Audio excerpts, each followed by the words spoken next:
관련 리스크가 계속해서 시장을 괴롭히고 있습니다. 또 북한 내에서는 우리나라에 있는 외국인들에게 철수를 권고한다라는 성명을 발표를 하기도 했는데요. 이러한 리스크가 증권 시장에는 향후에 어떤 영향을 미칠지 오늘 구체적으로 좀 알아보겠습니다. 한맥투자증권의 이재광 상무 나오셨습니다. 안녕하세요. 네, 안녕하세요. 네, 대북 리스크가 최근에는 좀 장기화가 되면서 시장에도 부정적인 영향을 미치고 있는데요. 먼저 일련의 사태들을 어떻게 보세요?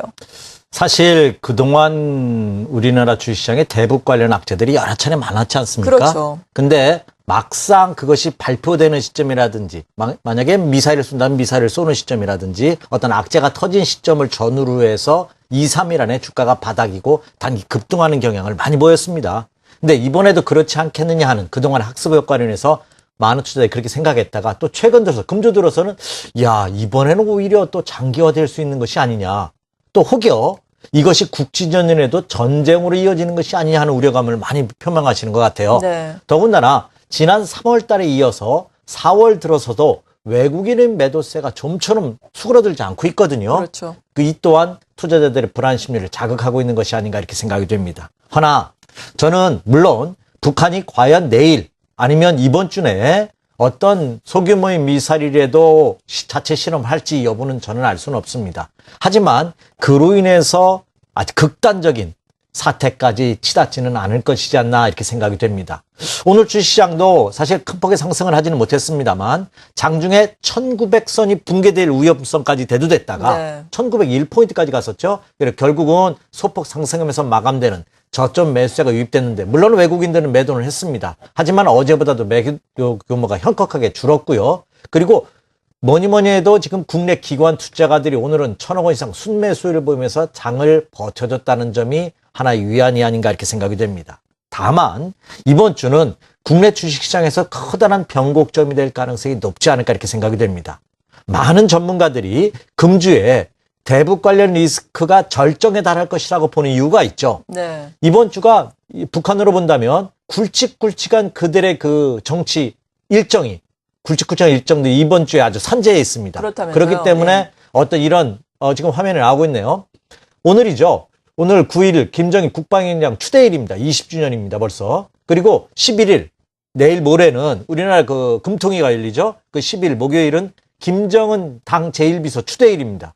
벌써 일주일이 됐네요. 그리고 13일 주말에는 김정은 국방위원회 제1위원장 추대일이고요. 그리고 15일 북한의 가장 큰 명절이라고 하죠. 김일성 출생일입니다. 벌써 탄생 101회라고 합니다. 태양절이라고 거창하게 하는. 그래서 이번 주에 이렇게 굵직굵직한 북한에서 가장 큰 행사로 치는 이런 굵직굵직한 행사들을 금주에 앞두고 있기 때문에 매년 이들 행사를 앞두고 커다란 북한에서도 그 변화가 있었다는 점을 감안해서 아마 내일이나 모레 정도에서 혹시 미사일 발사의 가능성이 높지 않을까 하는 이런 외신 보도라든지 국내 전문가들의 의견이 나오고는 있습니다.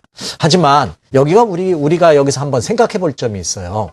주식 투자 격언에도 루머에 사서 뉴스에 팔아 하는 격언이 있죠. 어떠한 악재라 하더라도 그 악재가 회자될 때는 악재로 작용하지만 그 악재가 발표된 시점에서는 주가에 악영향을 끼치지는 않습니다. 왜냐하면 네. 그 악재가 해소됐다고 하는 것이 아니라 이미 주가에 선 반영됐기 때문이라는 점을 감안해 본다면 최악의 극단적인 상황으로 소규모의 미사일 실험을 했다 치더라도 그것이 주식시장에 악재로 작용하지는 않을 것이지 않나 이렇게 생각이 되고요. 오히려 발사되는 시점이 단기 바닥일 가능성이 높지 않을까 이렇게 판단이 됩니다. 결국 저는 물론 국내 주식시장도 잠시 후에 다시 보여드리겠습니다만 단기적으로 추세 이탈한 것은 사실입니다. 하지만 그 이탈이 연속 하락에 따른 반등면에 이미 국내 주식시장도 진입했다는 점 명심하시기 바랍니다. 그리고 국내적으로도 대북 관련 리스크도 있지만 국내적으로도 이 4월 달은 아주 뜨거운 4월이 될 가능성이 높습니다. 네. 왜냐하면 아직 본격적인 여름은 아직 오지도 않았습니다. 그죠? 아직 봄도 이제 봄의 초입에 들어선 느낌인데 아주 주식시장은 8월 같은 뜨거운 태양이 내리쬐고 있는데요. 이 대북 관련 악재뿐만 아니라 금주부터 해서 4월 말까지는 임시국회가 열리죠. 그렇죠. 예, 23일까지 임시국회가 열리는데 이번 임시국회는 뭐가 중요하냐면 4월 1일 박근혜 정부가 발표했던 부동산 대책이 과연 국회에서 도장을 찍어주냐 여부.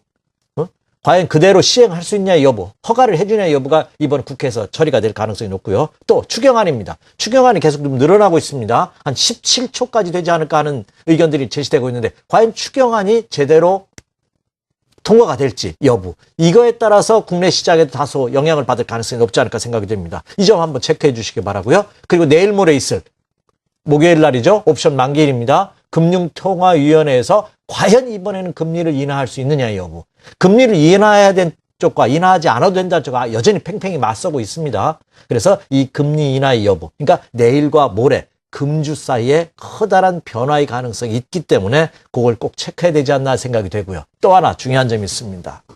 자, 외국인들이 제가 이 시간을 통해서 여러 차례 강조해 드렸습니다. 외국인들이 매도를 줄이기 위해서는 대북 리스크, 그걸 우리가 미리 할 수는 없습니다. 근데 우리는 뭐로 우리가 간접적으로 예측해 볼 수 있냐면 환율입니다. 지금 엔화 약세 당분간 지속될 가능성이 높습니다. 근데 사실 국내 주식시장에는 엔화 약세도 중요하지만 원달러 환율 동향도 굉장히 중요합니다. 어제 1140원을 돌파했던 원달러 환율이 오늘 0.7원, 그러니까 70전 하락하면서 1139원, 1140원대를 살짝 붕괴시켰거든요. 네. 그로 인해서 저는 주가가 반등할 수 있는 여지가 있었지 않나, 외국인들이 매도 규모가 줄어들 수 있는 여지가 있었지 않나 생각이 됩니다. 제가 앞서서도 강조드렸습니다. 이 원달러 환율이 1150원대를 넘어선다면 주시장에 긍정적이보다는 악재로 작용할 가능성이 높습니다. 최근 원달러 환율이 막 급변동합니다. 어제도 8원 이상 상승하고 하락하는, 이렇게 환율 시장이 불안한 상황에서는 외국인들이 국내 주식시장에 들어오기 힘들거든요. 그렇다고 본다면 역시 원달러 환율도 면밀히 검토하는 자세가 필요하지 않을까. 이 환율 동향이 안정화되기 전까지는 국내 주식시장의 상승을 예상하기는 참 어렵습니다. 그렇다고 본다면 자, 종합적으로 대북 관련 악재, 그리고 4월 국회에서의 부동산이라든지 추경안 처리 문제, 그리고 환율의 동향, 이런 것들이 복합적으로 어우러졌는데 이미 나올 수 있는 악재는 다 나오지 않았나 생각이 됩니다. 그렇다면 이 악재들이 언제 해결되느냐의 해결의 실만이 시간만을 남겨두고 있기 때문이니 그렇지, 이미 주가상으로 본다면 어느 정도 빠질 만큼은 빠진 상태가 아닌가 이렇게 생각이 됩니다. 네, 지금 대내적으로 상당히 많은 말씀해 주신 것처럼 악재가 있는데 이러한 불확실성이 결국에는 해소가 될 것이다. 해소의 실마리를 지금 잡아가고 있다라고 말씀해 주셨습니다. 하지만 또 말씀도 해 주셨듯이 이번 주에 북한에서 정치적인 일정들이 상당히 많기 때문에 뭐 미사일을 발사한다든지 이러한 또 지정학적 리스크가 갑자기 불거지면서 시장은 오늘 잘 지켜냈던 1900선이 무너질 수도 있지 않겠습니까? 어느 그렇죠. 정도를 지지선으로 생각하시는지 좀 지수의 현황을 보시면서 말씀을 해주시면 좋을 것 같아요. 네, 자진 투자자들이 가장 궁금해하시는 겁니다. 오늘도 제가 아침부터 그런 전화를 많이 받았거든요. 아, 이제 좀 사봐도 좋지 않겠습니까? 하는 의견을 많이 받았는데 그분들이 그렇게 하면서 저한테 질문하는 것이 이 상무는 그러면 지수가 여기서 조정을 받는다면 어디까지 조정을 받을 것으로 예상을 하느냐. 자, 제 의견입니다. 제가 퍼펙트하게 정확하게 맞출지 안 맞출지 그거는 잠시 후에 지나보면 알겠습니다만 여기서 주가가 하락한다 하더라도 크게 우려할 필요는 없지 않나 생각이 됩니다. 저는 투자자분들한테 이런 말씀을 드립니다. 주가의 바닥과 저점을 예측하려 하지 마라. 다만 여기서 최근거 떨어진다 하더라도 한 10% 정도 떨어진다는 점을 감안해 본다면 여기서 빠진다고 해도 맥시멈 한 10% 빠질 거야. 그러면 지금부터 분할 매수하는 것이 원칙이고, 반대로 상승할 때도 마찬가지입니다. 자, 매도 타이밍을 잡기 어렵습니다. 근데 이 매도 타이밍은 여기서부터 구분응선이야. 올라가봤자 10% 더 올라갈까 하면 그때부터 구분응선에서는 매도하는 것이 원칙이라는 점을 감안해 본다면 지금 현재 국내 주식시장이 그렇죠. 매수할 수 있는 하락 10%는 구분응선. 다시 말해서 여기서 추가 하락한다 하더라도 한 10% 정도 추가할 수밖에 없는 그런 네. 상황에 놓여 있지 않나 이렇게 생각이 됩니다. 자, 준비한 차트의 모습을 보면서 다시 한번 살펴드리도록 하겠습니다. 자, 지금 화면에 여러분에게 제시해드린 것이 국내 코스피 시장의 일봉 차트의 모습입니다. 2주 동안 진짜 잔인하니 많지 급락을 보였습니다. 역시 대북 악재 관련해서 빠진 것만큼 빠진 그런 모습이죠. 지난달 말부터 2000포인트 이상을 상회했다가 지금은 1910포인트입니다. 오늘 10포인트대거든요. 단기적으로 2주 동안 100포인트가 급락하는 그런 모습을 보였습니다. 아무리 하락장이라 하더라도 이것은 단기 반등 국면에 진입한 모습이고요. 추가적으로 만약에 하락한다면 1900선은 저는 의미는 없다고 봅니다.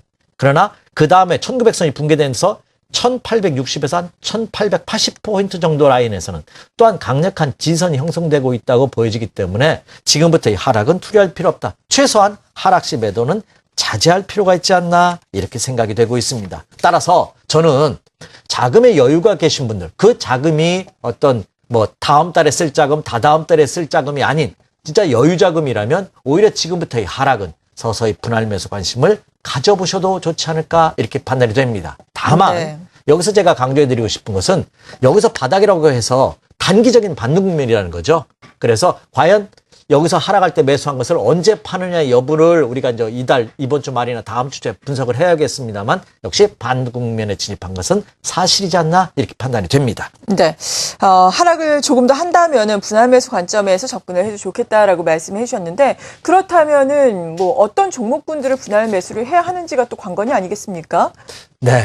사실 그것도 상당히 중요합니다. 예. 과연 지금 많이 빠진 대형주를 해야 되는지 아니면 지난 3월과 4월 초까지 그래도 강세를 보였던 코스닥 시장 종목으로 공략을 해야 되는지 투자자분들이 그것이 갈등일 텐데요. 저는 이렇게 생각합니다. 어떤 대형주, 코스피 종목이나 코스닥 종목을 이렇게 선별하는 거, 업종별, 업태별로 선정하는 것이 아니라 당분간은 종목별 대응이 바람직하지 않을까 이렇게 생각이 됩니다. 코스피 시장 종목 중에서 종목이 있을 수가 있고 코스닥 시장 종목 중에서도 종목은 있지 않나 생각이 됩니다. 국내 주식시장은 지금 급락에 따른 반등 국면에 놓여져 있기 때문에 올라간다 하더라도 모든 종목이 다 일시적으로 올라갈 가능성은 적지 않을까 생각이 됩니다. 그래서 첫 번째로는 일단 단기 급락한 하락폭이 컸던 종목이 반등 국면에 진입할 가능성이 높고 네. 그리고 실적이 수반되는 중소형주들이 장을 이끌 가능성이 높지 않을까 생각이 됩니다. 그래서 자 내일장부터 추가 하락을 보인다면 만약에 대북 관련 리스크로 인해서 어떤 미사일 발사라든지 최악의 상황에 인해서 급락을 보인다면 오히려 저는 매수 전략을 펼치고 싶은데요. 그 매수할 종목으로서는 제가 보면은 그동안 많이 빠졌던 일부 화학주들 그리고 또한 많이 빠졌던 전기전자 부품 업체들이 아마 대안이 될 가능성이 높지 않을까 이렇게 판단이 되고 있습니다. 자 그렇다면 준비한 차트를 좀 더 자세히 확대해 보면서 다시 한번 살펴드리도록 하겠습니다. 자, 지금 여러분에게 다시 국내 코스피 시장 일봉 차트를 화면에 제시해드리고 있습니다. 가만히 위에를 한번 봐주세요. 평소에 제가 여러분에게 보여드리지 않았던 차트를 보여드리는데 이것이 스토캐스틱 차트입니다. 이것은 제가 침체 국면과 그렇죠 과열 국면을 판단하는데 굉장히 중요하게 생각하는 차트거든요. 앞에 지난 3월달 한번 보시기 바랍니다. 침체 국면이 들어오자 반등을 보이는 모습을 보였거든요. 이번에도 침체 국면입니다. 이미 침체 국면이 진입을 했거든요. 그래서 여기서 추가 하락을 한다 하더라도 그냥 하락하는 것이 아니라 반등을 줄 가능성이 높다는 점입니다. 그래서 이번 주는 하락 시 철저하게 매도는 자제하고요. 오히려 추가 하락은 매수로 대응하는 그런 전략이 필요하지 않을까 이렇게 생각이 듭니다. 그래서 이런 패턴이기 때문에 많이 빠졌던 종목 중에서 화학업종이라든지 그리고 개별 종목 중에서는 전기전자 부품업체들 한번 관심을 가져보셔도 좋지 않을까 이렇게 생각이 됩니다. 네, 특히나 화학주 같은 경우에는 정말 뭐 시장에서 거의 소외되다시피 많이 하락을 해가지고 많은 분들이 관심을 둘 수도 있을 것 같은데요. 네. 하지만 뭐 이익이 본격적으로 턴어라운드 된다 이런 기대감은 사실 없는 게 사실 아닙니까? 그렇죠, 그렇다면 좀 맞습니다. 단기적으로 접근을 해야 되는 예. 건가요? 이 화학업종 같은 경우에는 사실 올 1, 4분기도 그렇게 실적이 좋지 않습니다. 예. 일부 업종별로 2, 4분기 때부터는 긍정적인 전망들이 이제 애널리스트를 중심으로 해서 나오고 있습니다.